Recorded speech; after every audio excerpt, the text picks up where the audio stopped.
Eva Longoria a un attachement à la France depuis de longues années.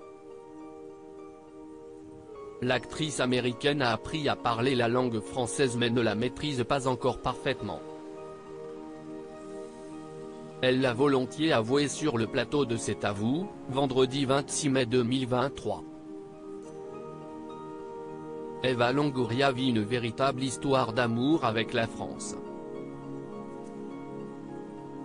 C'est en 2004 que l'actrice révélée au monde entier dans la série Desperate Housewives officialise sa relation avec le basketteur français Tony Parker.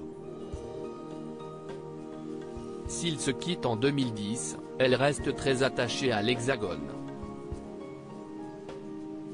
Quand j'étais mariée à Tony, il était dans l'équipe de France de basket et on allait dans plein de petites villes.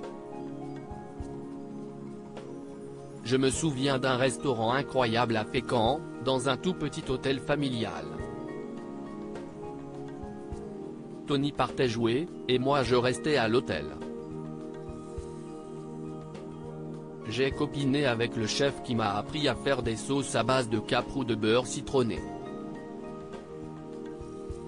Évidemment, tout est meilleur avec du beurre, avait-elle confié avec amusement dans les colonnes du magazine Elle. L'actrice américaine a toujours continué à se rendre en France. Ambassadrice pour la marque française L'Oréal, elle est aussi régulièrement présente pour mettre à l'honneur des fondations caritatives. Malgré leur divorce, Eva Longoria a gardé ses habitudes dans des petites villes françaises. Aujourd'hui, j'adore aller avec mon mari à l'orgue, si est délicieux. La plus française des stars américaines quand elle est présente en France, Eva Longoria semble apprécier de parler français. Une langue qu'elle a appris à maîtriser. Invitée d'Anne-Elisabeth Lemoine, sur le plateau de C'est à vous, vendredi 26 mai 2023, elle s'est confiée sur le film qu'elle a dernièrement réalisé. Un film qui raconte l'ascension phénoménale d'un homme d'origine mexicaine, qui sans avoir fait d'études parvient à lancer sa propre marque de chips et devient multimillionnaire.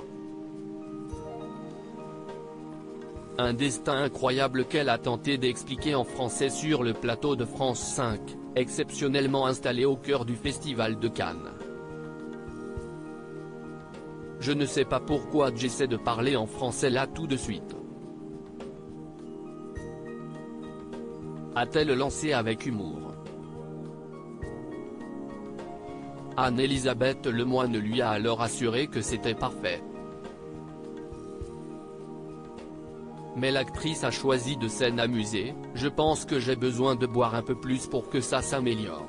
Une actrice polyglotte mais aussi pleine d'humour.